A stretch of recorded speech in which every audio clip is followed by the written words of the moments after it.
I don't want us to be so consumed with getting to a place financially that we stop focusing on what really matters. And what really matters is your heart, how you treat people.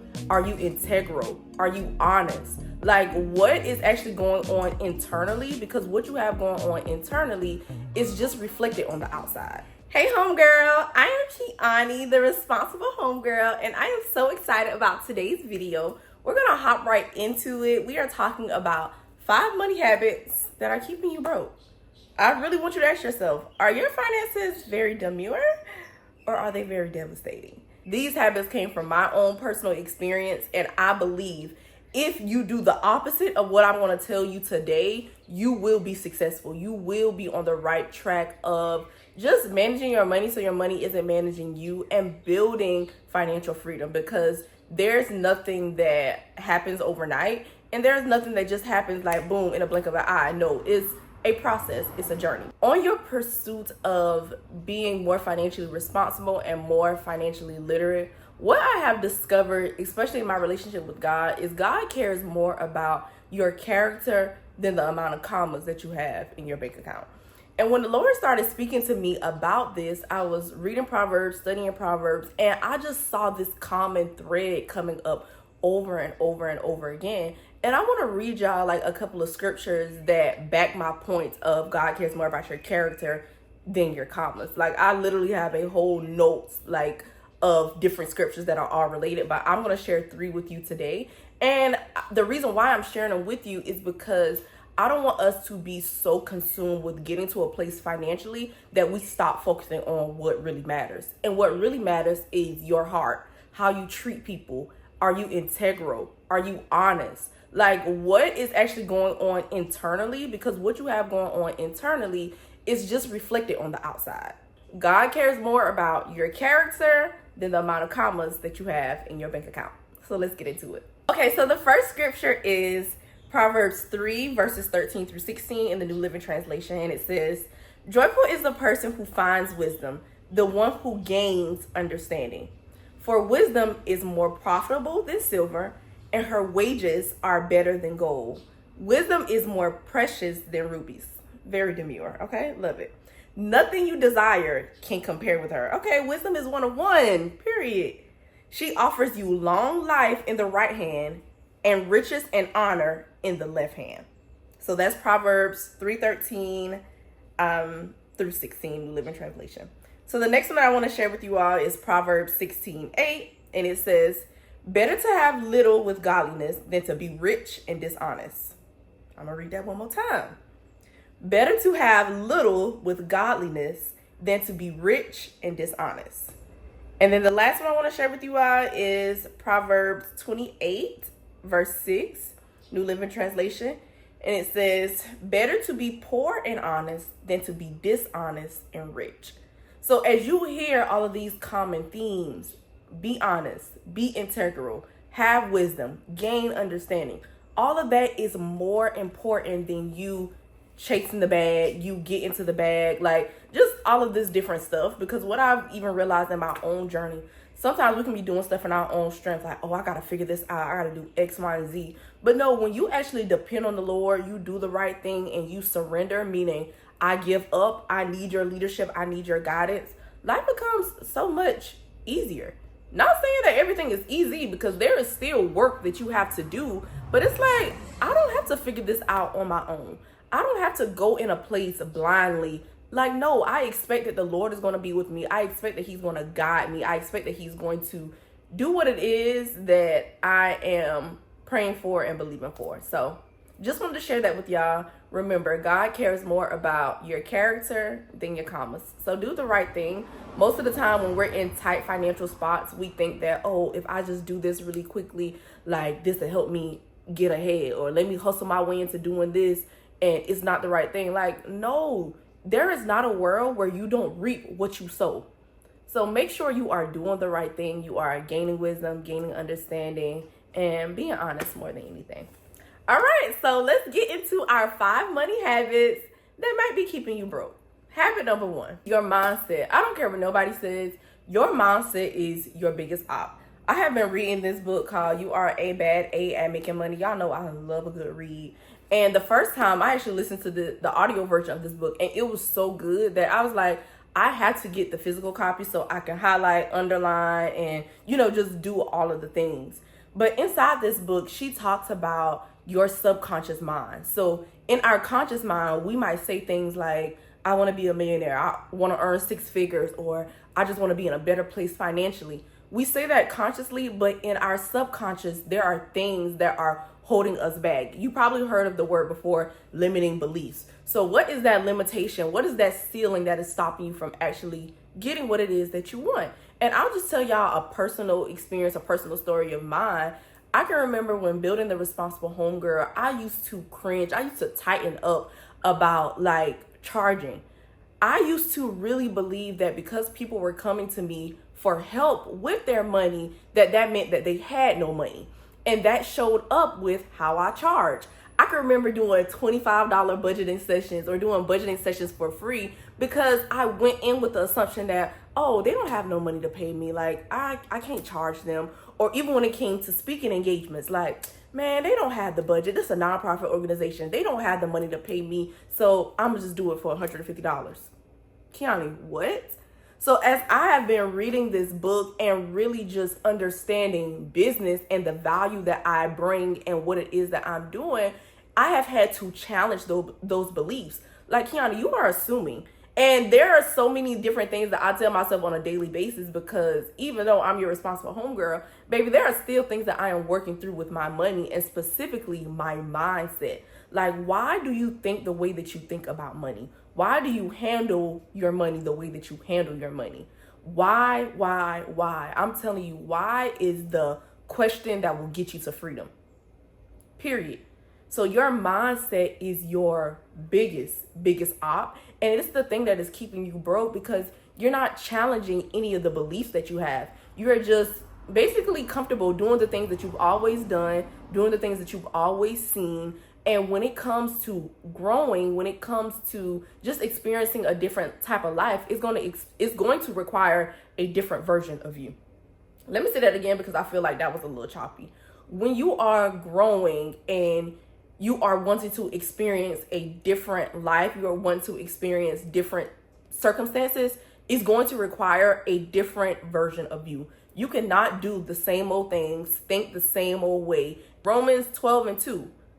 Dang, what's Romans 12:2? Oh, got it. Do not conform. I had the scripture, and then as soon as I said the scripture, went blank on what it was. But do not conform to the patterns of this world, but be transformed by the renewal of your mind. So the renewal of your mind is the thing that really gets you to the thing. And then the second part of that scripture says, then you will know God's will for your life, which is good, pleasing, and perfect. So if those are the things that you want to know, baby, you can't do what you've always done. Real life have to renew your mind. Before we get into habit number 2, another thing that I want to talk about as far as mindset is instant gratification versus delayed gratification. When we are dealing with our finances and we're not being as responsible as we should, most of the time it's because of instant gratification. It's the thing that you want right now that you're not willing to wait on, that you're not willing to sacrifice for a long-term benefit. So that looks like you going in the store for one thing, but you leaving with 7 because it's going to bring you some immediate satisfaction. It's going to feel real good to go eat out every single day instead of at the top of the week, making a menu of what you're going to cook, going to the grocery store, buying all of your stuff so you have no excuse to eat out because you can cook at home and save more money. So it's just different things like that that really challenges your mindset. And before you go and say, oh, I'm not going to spend no money eating out. No, that's just changing your behavior. You got to get to the roots of why you do the things that you do and then put boundaries in place so that you can be successful. And we're going to talk a little bit more about that later on when we get to another habit. But yeah, habit number 1, your mindset. Habit number 2 is no vision. You don't have vision for your finances. And because you don't have vision for your finances, you just do anything with your money. One of my favorite preachers, teachers, his name is Dr. Miles Monroe, and he always says, if you don't have vision, you'll do anything with your life. Now, I put a responsible homegirl twist on it, and I said, if you don't have vision for your finances, you'll do anything with your money. When you know what it is that you want and what you are working towards, it will make it very easy for you to say yes to the things that make sense and are in alignment, and say no to the things that don't make sense in this season. Most of the time, we are not willing to sacrifice for a season to get where we want to be. And that's the problem. So the problem comes from not having vision. And when you don't have vision, you can't do the things that's going to get you to the thing that you really want. Another thing, when it comes to vision, I always encourage people to invite the people that you love, your friends, your family, into that process with you. And you got to know who it is that you're talking to, because, people gonna people. But I'm talking about like the real ones in your corner, the real ones that want you to win, the real ones that want to see you grow and actually achieve those goals. And the reason why I'm saying invite you into that process is because when somebody invites you somewhere and you say no, it's not like, oh, they're feeling some type of way. No, because they know that you're working towards a thing. It's not like, oh, I'm saying no because I don't want to hang out with you. Like, no, I can't go to brunch every single weekend because I'm working towards XYZ. So when you know what it is that you're working towards, you have financial goals, you have a vision for your finances, it's going to make it, like I said, easy for you to say yes to the things that are in alignment and no to the things that are pushing you farther away from your goals.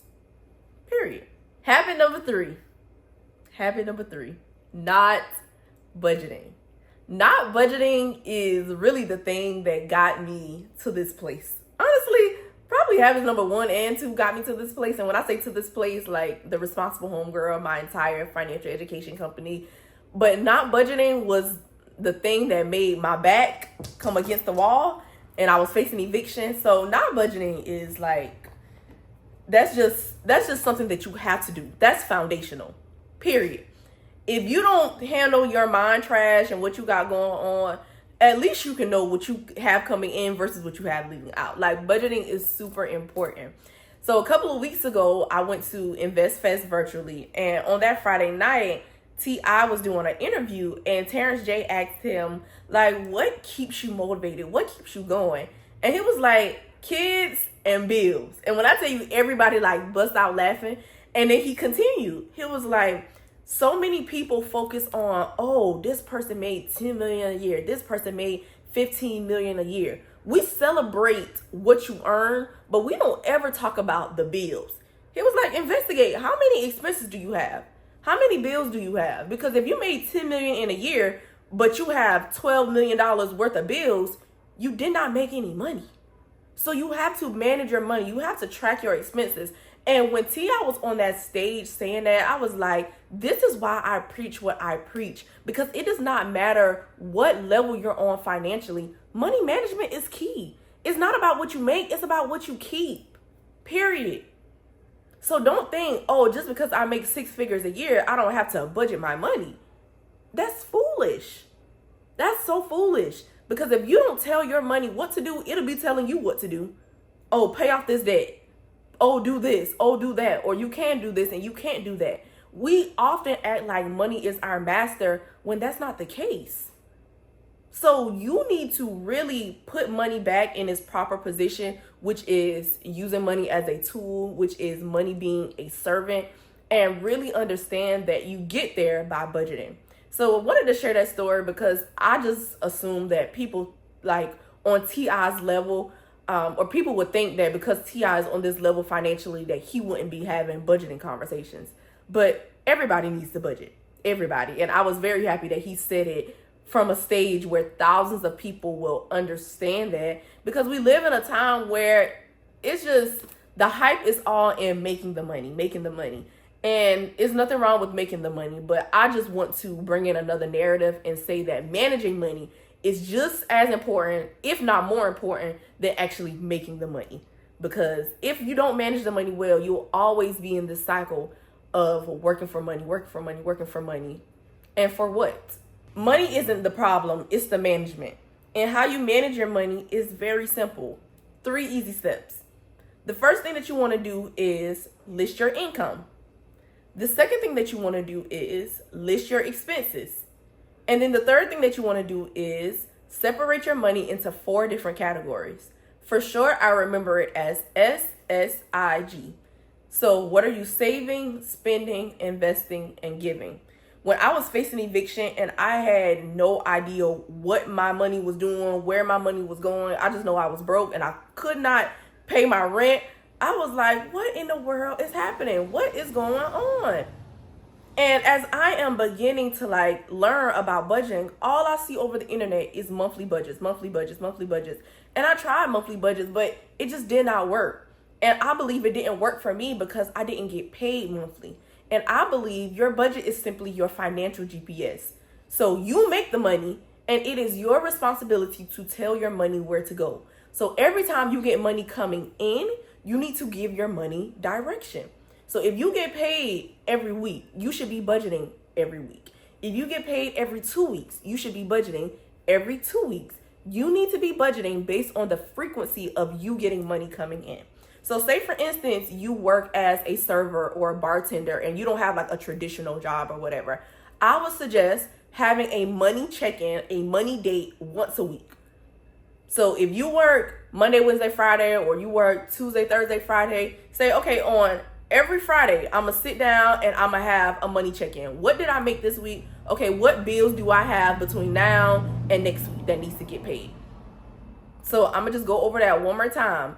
List your income, list your expenses, and then separate your money into 4 different categories. What are you saving? I recommend saving at least 10% of your income. Every single time you get paid, at least 10% of your income. What are you spending? Your bills should be the first thing under that spend column because we need to pay our bills on time. When we don't pay our bills on time, it negatively impacts our credit score. 3, investing. What are you investing? And we're going to talk about that some more in the next category. But how are you investing your money? And when I say investing, I don't want you to automatically think of the stock market. The stock market is just an investment vehicle. It is a way to invest. So there are so many different ways to invest. Invest in your self-education, invest in real estate, invest in the stock market, invest in starting that business. Whatever it is, invest. What are you investing this pay period? And then last but not least, what are you giving? What are you giving? It does not matter how much money you make. We are all blessed to be a blessing. So how can you give back to that friend or family member by buying them lunch, surprising them with a gift? How can you give back to that organization that is pursuing a mission that you are passionate about? How can you give back to your local church, your local community who is out there helping people? So what are you saving, spending, investing, and giving every single time you get paid? And I have created the Responsible Homegirl Budgeting Planner to help you get in the habit of consistently budgeting every single time you get paid. And I know I'm saying every single time you get paid because I want to beat that through your head. We are throwing monthly budgets in the trash can. If you could give me $30 and I can help you save $300 a month, would you not give me the $30? Because you need a plan in place. You need the education. You need the templates. You need the things that are going to keep you consistent and keep you going on a daily basis when you can't watch this video. So make sure you prioritize your budgeting. And if you don't have the Responsible Homegirl Budgeting Planner yet, you can go to theresponsiblehomegirl.com and then get your budgeting planner below. Stay to the end, and I have something very special for those who want the budgeting planner. All right, let's get into habit number 4. So habit number 4 is you don't seek wisdom and knowledge. I always say you will abuse what you don't know how to use. I'm going to say it again. You will abuse what you don't know how to use. Many of us grow up in homes, we went to schools who did not teach us financial education. We did not know a thing about financial literacy. And because of that, most of the time we have to make mistakes and fall flat on our face to learn about money. And I don't think that that's how it should be. So I want to challenge you to actually pursue the wisdom, pursue the knowledge. So what that looks like is you watching a YouTube video about finances once a week. You listening to a podcast once a week. You picking up that book, reading a book to really understand how money works.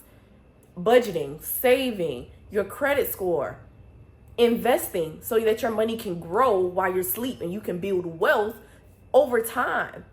So really investigate and have this, I would say, burning desire to learn about money. I'm telling you, not seeking the knowledge, not seeking the wisdom that is keeping you broke, because nobody is just going to tell you this stuff, and the information dang sure ain't going to just fall in your lap. You got to pursue it. You have to pursue it. So make sure you challenge yourself to just consume some financial education. We are always consuming different things. Turn off the Apple Music, turn off the Tidal, turn off the Hulu, the Netflix. Just turn off the stuff for 15, 30 minutes and replace it with some financial education. Take action on it and then go live your best life. But make sure that you actually consume some financial education. Now let's get into our last habit. Habit number 5, not paying yourself first. I learned about this concept of paying yourself first in this book called The Automatic Millionaire by David Beck. 10 out of 10, would highly recommend. Read this book in, I want to say 2020, probably 2019, 2020. And when I came across this concept, I was like, oh, this is very interesting.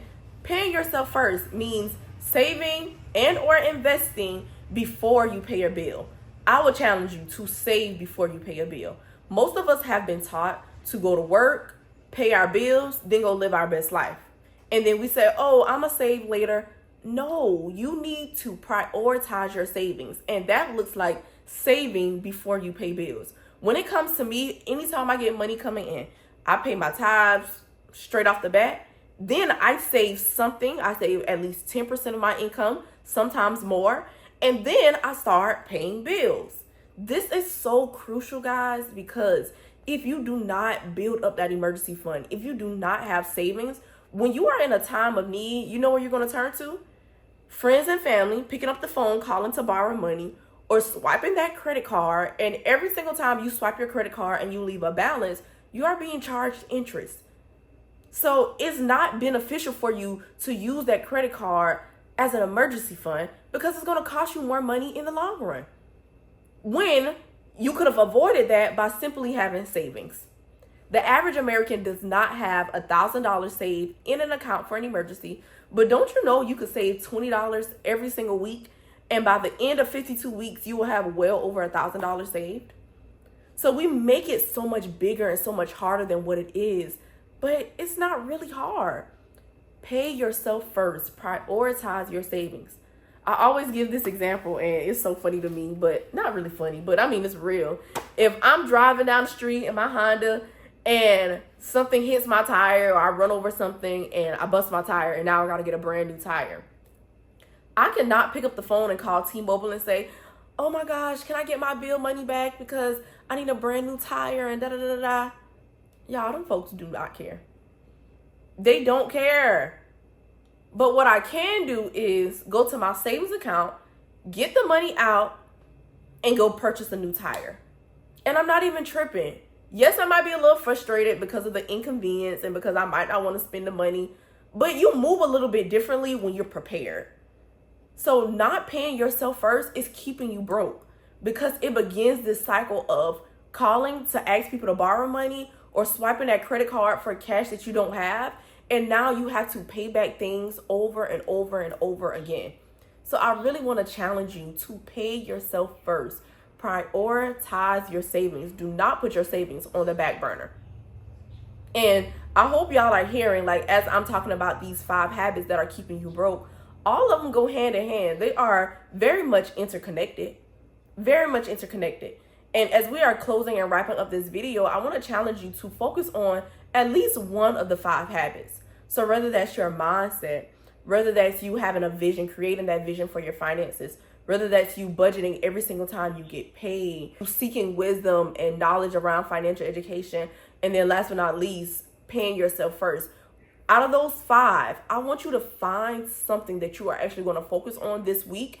And whatever broke habit you've been performing constantly, I just want to challenge you to reverse it.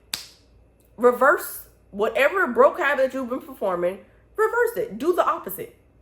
So I don't care if you got to watch this video 2 more times, 3 more times, because these habits have been built over years. So you're not going to break them overnight. So give yourself grace, but stay consistent. Last but not least, I want to share with you the Responsible Homegirl Budgeting Planner. I shared it with you earlier, but if you've made it this far in the video, thank you so much for rocking with your Responsible Homegirl. I want to give you a special discount code to get 10% off of the Responsible Homegirl Budgeting Planner. So all you have to do is go to the responsiblehomegirl.com, put the budgeting planner in your cart. When it is time for you to check out, use the discount code Proverbs 16:8. So just type in Proverbs 16:8 and you will get 10% off of your budgeting planner. And then I'm gonna give you a little secret. Share this video with a friend. You can even share the discount code with a friend and tell them, like, let's lock in on our finances together. Share this financial education so together we can live the lives of our dreams. We can end poverty. We can close the racial wealth gap. And I believe that we do that through education and then backing it up with execution. So thank you so much for watching this video. 5 habits that are keeping you broke. I pray that it was helpful for you.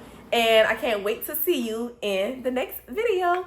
See y'all soon. And never forget, with exposure, execution, and consistency, there's absolutely nothing you can't do. See y'all in the next video. Woo! I'm hot, boy. It is hot. The things I do to spread financial education, baby.